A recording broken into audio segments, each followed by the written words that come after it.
भावानं प्रसाद खावा, सगळ्यात मोठं पुण्य मिळतं पहा। त्याच्यानंतर गुरु पौर्णिमेला गुरूंच्या हातानं शिष्यानं प्रसाद खावा, खूप मोठं पुण्य मिळतं। आणि माणसात कोणतंही क्षेत्र असेल तर गुरूंचं महत्त्व आहे। मला सांगा पुरुष मंडळी, साधी गाडी जरी शिकायची असेल, ड्रायव्हिंग शिकायची असेल तर अगोदर गाडी धुणं शिकावं लागतं।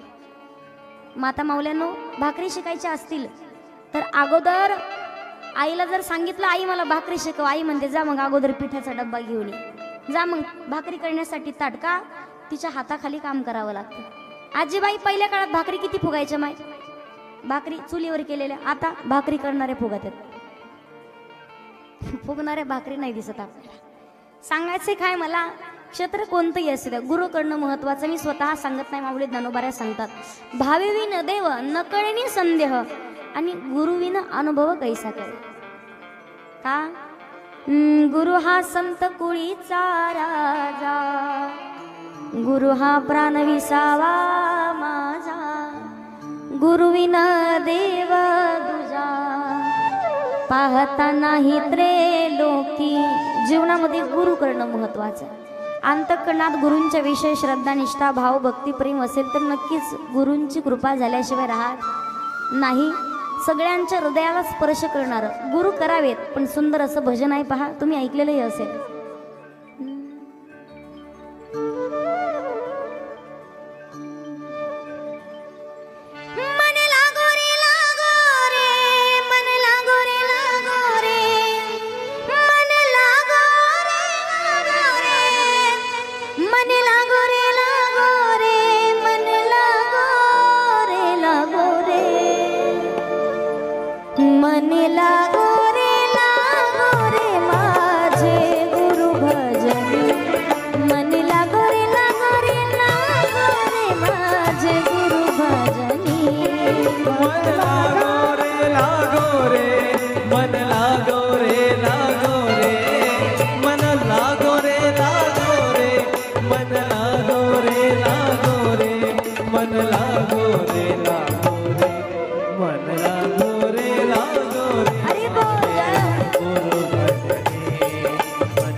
सगळ्यांनी जोरात टाळी वाजवायची, भगवंताची प्राप्ती होईल, गुरूंची कृपा होईल।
मने लागो रे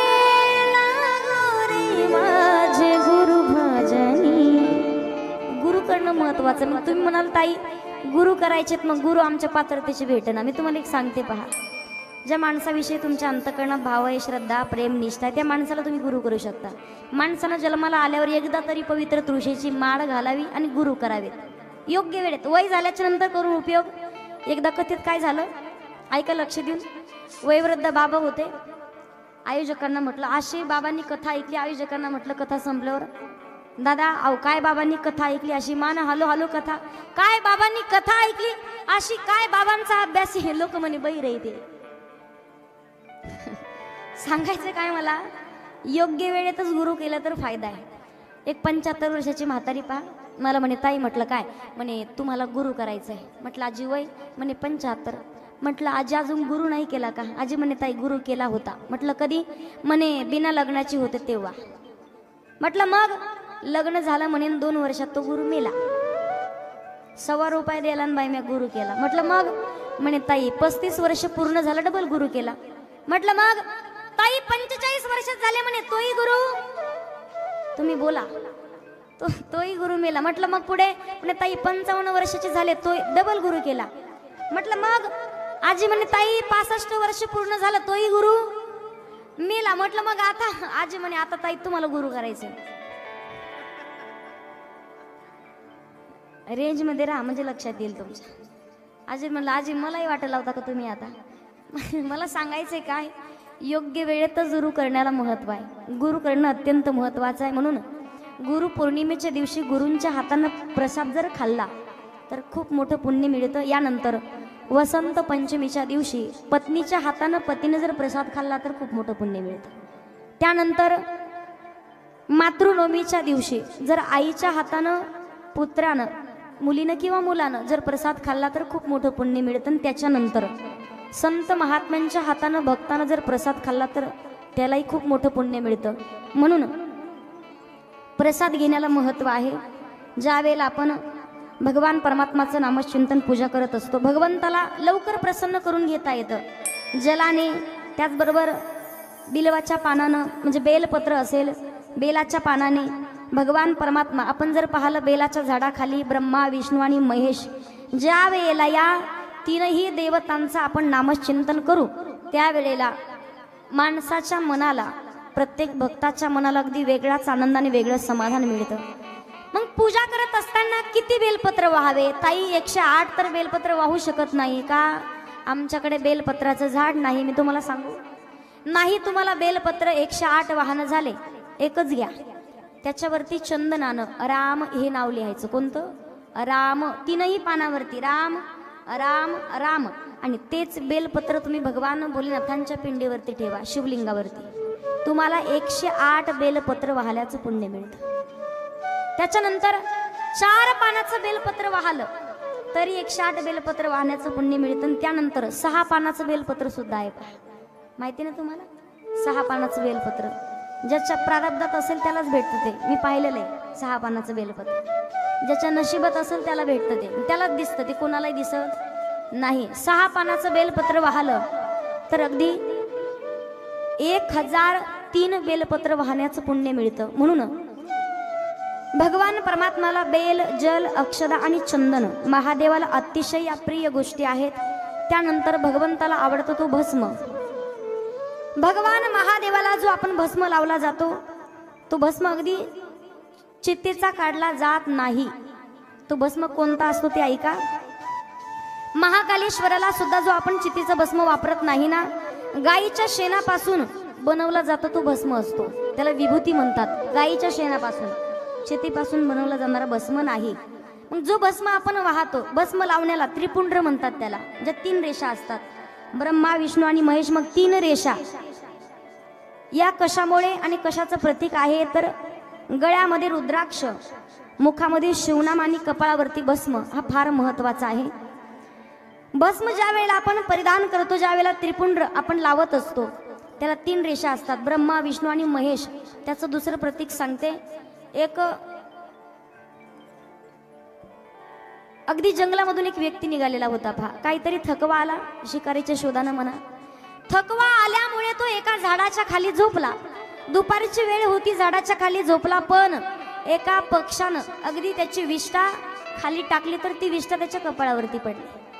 कपाळावरती पडली, त्याचा हात नकळत एक पान त्याच्या कपाळावरती लागलं तर 3 रेषा कपाळी पडल्या आणि जसा झोपलेला होता त्यामध्येच त्याचा जीव निघून गेला.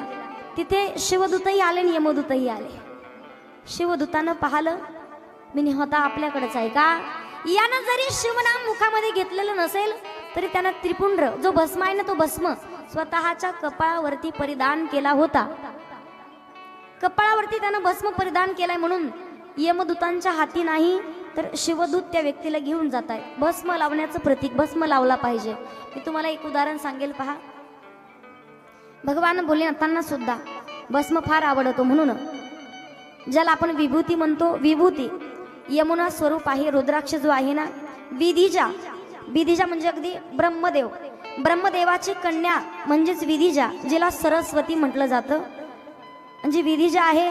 यानंतर शिवनाम, भगवान परमात्माचं शिवनाम. भस्म लावत असताना त्याचं कारण एक आहे. भस्म केव्हा लावावा आणि कसा लावावा. भस्म लावत असताना एका व्यक्तीचा जीव निघून गेला.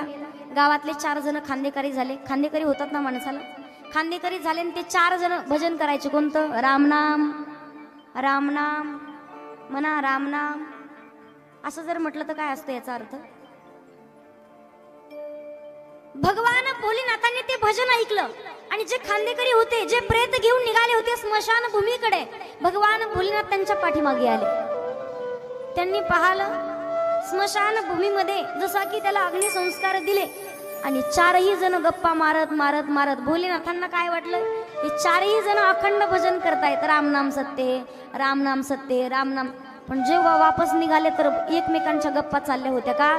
एक म्हणतो यायचं नव्हतं, खांदेकरी नसतो झालो, जेवण करायला बसलो होतो पण शेजारचं असल्यामुळे यावं लागलं. दुसरा म्हणतो महत्वाचं काम होतं पण काय सांगावं याला, उचलण्यासाठी कोण नव्हतं म्हणून यावं लागलं. तिसरा म्हणता तुम्हाला माहिती नाही, आमच्या नातेवाईकातल्या एका मुलीचं लग्न होतं, लग्नाला निघालो होतो पण काय हा अपशकुन घडला, असंच कसं टाकून द्यावं म्हणून त्याला घेऊन. अशी यांच्या एकमेकांच्या गप्पा चाललेल्या होत्या. भगवान भोलेनाथांनी विचारलं म्हणे का त्याला घेऊन जात असताना तुम्ही भजन करत होते म्हणे, परत येताना गप्पा मारतायत. त्यांनी काय सांगितलं, भोलेनाथ भजन जाताना करावं लागतं. प्रत्येक माणूस ज्या वेळेला स्वतःचा आत्मा सोडतो, आत्मा ठेवतो, त्या वेळेला जात असताना रामनाम सत्य, रामनाम सत्य भजन त्या व्यक्तीसाठी करावं लागतं. कोणासाठी? गेलेल्या माणसासाठी नाहीच. ते आपल्याला वाटतं जो गेलाय, ज्याचा जीव निघून गेलाय तो गेलाय. चांगलं कर्म केलेलं असेल तर भगवंताच्या चरणाजवळ जागा मिळते. पण जो गेलाय त्याच्यासाठी नाव नाही, ते त्याच्यासाठी नामचिंतन नाही. रामाचं भजन तोपर्यंत जोपर्यंत आपल्यात आत्मा राम आहे. एकदा का आपला आत्माराम निघून गेला त्याच्यासाठी राम नाही. बाकी सर्व जगत मिथ्या, एकमेव राम नाम सत्य आहे.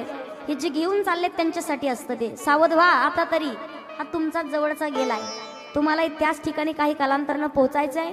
आताच देवाचं भजन कर, रामाचं भजन करून जीवनाला जीवनमुक्त अवस्थेला प्राप्त करून घे. का?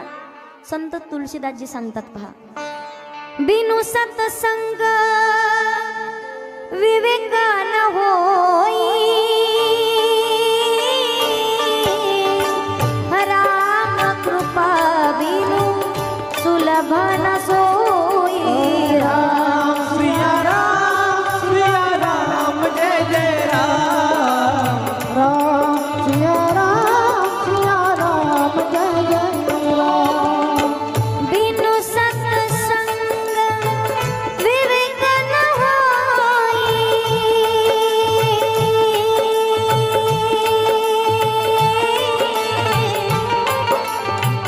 राम कृपा बिनु सुलभ न सोई. राम सिया राम जय जय राम, राम सिया राम जय जय राम.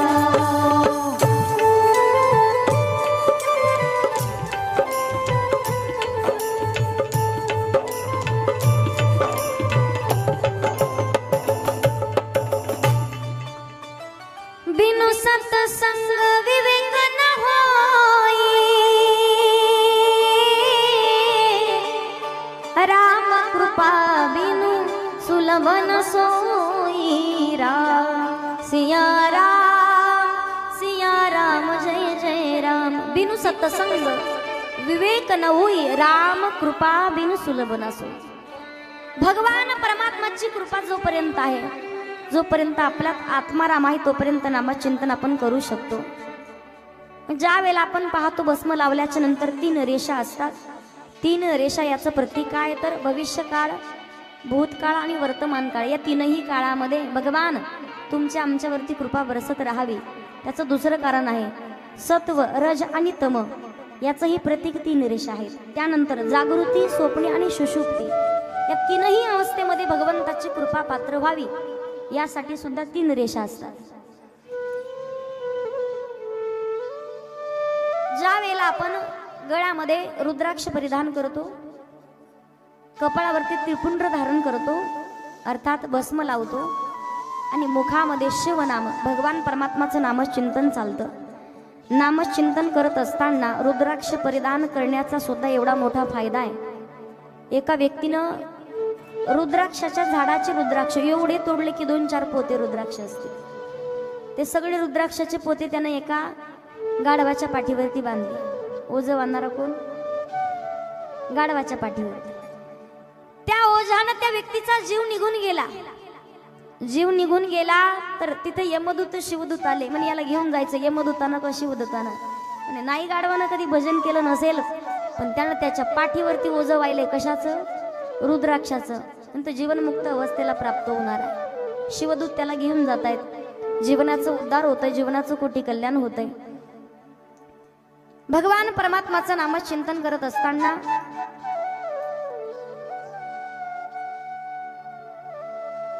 ज्या वेळेला भगवान भोलेनाथांना रुद्राक्ष धारण करावा का काही वर्षांपूर्वी आपण पाहतो अगदी आपल्यात एक रोग आला होता पहा. त्याचं नाव अनेक रोग म्हणतात त्याला. बऱ्याच काळामध्ये एक मानमोडीचा रोग होता अगोदर, काही दिवसाच्या अगोदर अगदी प्लेगचा रोग होता. आणि त्याच्यानंतर ज्या रोगाचे आपण साक्षीदार आहोत तो रोग कोणता? कोणता? कोणता? कोरोना आला होता का? झालता का तुमच्या गावात कोणाला? वाचवलं एवढ्या मोठ्या महामारीतून, ठेवलंय कशाला पाठीमागे याचा विचार करायचा. आपल्या जवळचे काही तर घराची घर बर्बाद झाले पहा. वंशाला दिवा सुद्धा राहिला नाही, त्यांचा वंश वाढवण्यासाठी कोणी उरलं नाही. सांगायचं काय? भगवान परमात्मानं एवढ्या मोठ्या महामारीतून पाठीमागे ठेवलंय, कशासाठी ठेवलंय आपल्याला? याचा तर विचार केला पाहिजे की नाही? काहीतरी पूर्वजन्मीचं पुण्य शिल्लक आहे. तुम्हाला आम्हाला कथा करून घ्यायची होती म्हणून आपल्याला पाठीमागे ठेवलंय देवाने. ज्या वेळेला भगवान भोलेनाथ पाहतायत महादेवाला अगदी रोगी लोक दिसतात, त्यावेळेला त्या रोगातून मुक्त व्हायचं असेल, भगवान भोलेनाथांच्या डोळ्यामधून जे काही अग्निद्रव खाली पडलं त्या द्रवापासून रुद्राक्ष निर्माण झालेला आहे. तारकासुराचा वध केल्याच्या नंतर अगदी आनंद झाला होता. ज्या वेळेला आनंद अश्रू भगवान परमात्माच्या डोळ्यातून खाली पडतात त्या अश्रूपासून रुद्राक्षाचं झाड निर्माण होतंय आणि त्यापासून रुद्राक्ष हा उत्पन्न होतोय. तोच रुद्राक्ष एक मुखी रुद्राक्षापासून तर 14 मुखी रुद्राक्षापर्यंत आहे. जेवढ्यात लहानात लहान रुद्राक्ष असेल का तेवढी लवकर फलप्राप्ती होते. मोठा रुद्राक्ष असेल तेवढी थोडी कमी फलप्राप्ती होईल. जेवढा लहान तुम्ही घालाल. आपल्याकडे आहेत पंचमुखी रुद्राक्ष. परत सांगते, परत भेटणार नाही. एकदा का गाडी निघून गेली तुमच्यासाठी परत कोणी कथा ठेवणार नाही. आणि या महायज्ञामध्ये रुद्राक्ष तुम्ही जर गळ्यात परिधान केला ना, कथा करणं आपली सफल झाली, कथा सफल झाली. भगवान भोलेनाथांना सुद्धा आनंद होईल की एवढ्या मोठ्या भक्तांनी रुद्राक्ष गळ्यात परिधान केला. अगदी क्षुल्लक गोष्ट आहे का? 100 रुपये आपले कुठे जात नाहीत.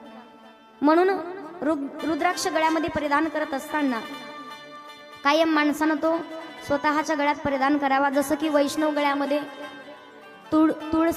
तुळशीची माळ धारण करतात आणि जे शिवभक्त आहेत ते गळ्यामध्ये रुद्राक्ष धारण करतात. शिवभक्त आणि वैष्णव यामध्ये तफावत आहे. काही ठिकाणी पहा तुम्ही नांदेडच्या भागात जर गेले तर तिकडं शिवकीर्तन करावं लागतं. शिवकीर्तन कसं माहिती आहे तुम्हाला? अजून आम्ही नाही केलं, पण शिवकीर्तन जसं आपण आपल्या कीर्तनात विठ्ठल विठ्ठल म्हणतो तसं त्या कीर्तनात शिव शिव म्हणावं लागतं. विठ्ठल विठ्ठल चालत नाही. ते काही शिवभक्त होते आणि काही वैष्णव. जे वैष्णव होते ना उभा गंध लावायचे, पण जे शिवभक्त होते ना ते आडवा गंध लावायचे. भानगड अशी झाली तुम्हाला सांगते. एका सासऱ्यानं नेमकंच अगदी सुनबाई नवीन लग्न होऊन घरात आली आणि घरामध्ये आल्याच्या नंतर ती होती वैष्णव. वैष्णवाच्या घरात दिलेली होती ती होती शिवभक्त होती. वैष्णवाच्या घरात दिली, पण ज्या दिवशी एके दिवशी दुसऱ्या सकाळी पहाटे 5 वाजता उठली घराचं सारवण घ्यायला लागली. सारवता सारवता तिनं पाहिलं वैष्णवाच्या घरात होती. सासऱ्यानं पाहिलं की सुनबाई सारवते, पण सारवतात कसं, आडवं सारावं लागतं, उभं सारता येईल. सासरा काय म्हणे,